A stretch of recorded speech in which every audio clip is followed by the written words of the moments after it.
नमस्कार दोस्तों, स्वागत है आप सभी को हमारे YouTube चैनल में। आपको ईपीएस 95 पेंशन के बारे में जानकारी बताएंगे, जो अभी-अभी 10 मिनट पहले की खबर निकलकर सामने आ रही है। सरकार देने जा रही है बहुत बड़ा तोहफा। ईपीएस 95 के 78 लाख पेंशन लाभार्थियों को बहुत ही बड़ा फायदा होगा। कर्मचारियों की बल्ले-बल्ले 7,500 प्लस डीए कल से मिलना होगा शुरू। बताया जा रहा है कि जल्दी आपको इसका लाभ मिलेगा।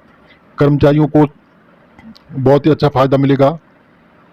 ईपीएस 95 पेंशन देश भर के लाखों केंद्र सरकार के कर्मचारियों और पेंशनों के लिए अच्छी खबर सामने आई।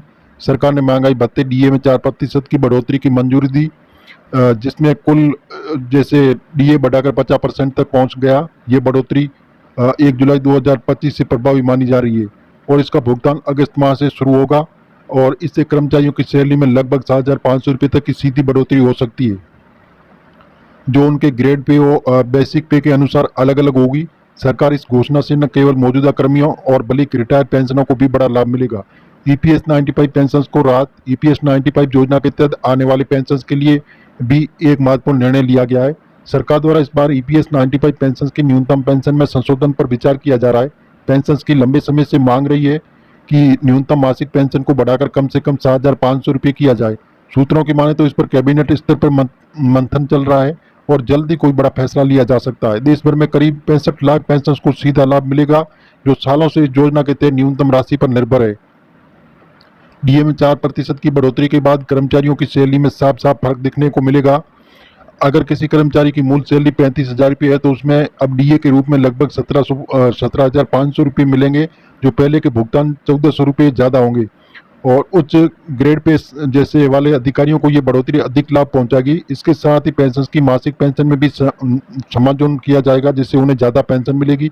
ये बढ़ोतरी महंगाई के इस दौर में कर्मचारी और पेंशनर दोनों के लिए राहत भरी साबित होगी, खासकर जब हर महीने आवश्यक वस्तुओं के दाम पर लगातार बढ़ रहे हैं। 50% डीए का मतलब अब जब कुल डीए 50% पार कर गया है तो सरकार के लिए अनिवार्य हो जाता है कि वह बेसिक पे स्ट्रक्चर पूर्ण विचार करें। सामान्य जब डीए 50% के स्तर पर पहुंचता है तो बेसिक सैलरी को मर्ज करने और जैसे भत्तों की पुनर्संरचना की प्रक्रिया शुरू की जाती है। इससे भविष्य में 8वें वेतन आयोग लागू होने की संभावना जैसे संभावना की प्रबल हो जाती है। तो बढ़ोतरी न केवल सैलरी स्ट्रक्चर प्रभावित करती है बल्कि जैसे पीएफ, ग्रेच्युटी और एचआर जैसी सुविधाएं भी बड़ा असर डालती है। कर्मचारी को अब आगामी महीनों में और सुधार की उम्मीद है। ईपीएस पेंशन पर कोर्ट का असर। ईपीएस 95 योजना को लेकर सुप्रीम कोर्ट में ये भी आम याचिकाएं लंबित है, जिन पर सुनवाई चल रही है। कोर्ट पिछली सुनवाई के केंद्र सरकार और ईपीएफओ को स्पष्ट निर्देश दिए थे कि पेंशन की शिकायतों को जल्द समाधान करें। कोर्ट का ये मानना है कि न्यूनतम पेंशन राशि मौजूदा महंगाई दर के हिसाब से अपर्याप्त है। यदि कोई कोर्ट की ओर से ठोस निर्णय आता है तो ईपीएस 95 पेंशन को सीधे तौर पर लाभ होगा। ऐसे में सरकार भी कोर्ट के निर्देशों को ध्यान में रखते हुए सुधार की दिशा में कदम बढ़ा सकती है। कर्मचारियों को प्रतिक्रिया। सरकारी कर्मचारी और पेंशनर्स ने इस फैसले का स्वागत किया है। उसका कहना है कि लगातार बढ़ती महंगाई के बीच ये बढ़ोतरी निश्चित रूप से मददगार साबित होगी। विशेष रूप से रिटायर कर्मी जो मेडिकल खर्च और घरेलू आवश्यकताओं पहले से ही दबाव महसूस कर रहे थे, अब थोड़ी राहत महसूस कर रहे हैं। कुछ कर्मचारी संगठनों का कहना है कि ये कदम सराहनीय है, लेकिन सरकार को 8वें वेतन आयोग की और भी घोषणा करनी चाहिए ताकि भविष्य में कर्मचारियों को स्थायी राहत मिल सके। इससे न केवल उनका मनोबल बढ़ेगा बल्कि उनकी उत्पादकता में भी सकारात्मक असर पड़ेगा। जैसे जैसे आर्थिक स्थितियां स्थिर रही, सरकार अब धीरे धीरे पेंशन और भत्तों में सुधार की दिशा में काम कर रही है। ईपीएस 95 योजना के तहत न्यूनतम पेंशन को बढ़ाकर 7,500 रुपये करने की तैयारी। डीए में लगातार बढ़ोतरी और वेतन की ढांचे में समीक्षा की इस ओर इशारा कर रही है कि कर्मचारी हित प्राथमिकता। भविष्य में अगर 8वें वेतन आयोग की घोषणा होती है तो कर्मचारियों की सैलरी में और सुधार देखने को मिलेगा। साथ ही इससे निजी क्षेत्र में वेतन के ढांचे पर असर पड़ सकता है। फिलहाल ये फैसला कर्मचारी और पेंशनर्स के लिए एक बड़ी जीत मानी जा रही है।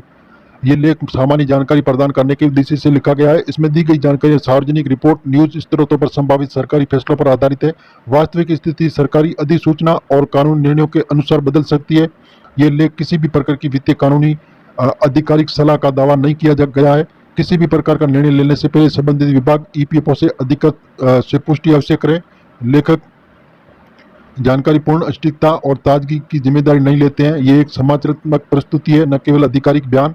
ये जानकारी मीडिया आधारित है। ये जानकारी आपको बता दें कि मीडिया आधारित है। आप सरकार की ऑफिशियल वेबसाइट पर जाकर जानकारी ले सकते हैं। और मिलेंगे एक नई वीडियो में, तब तक के लिए धन्यवाद।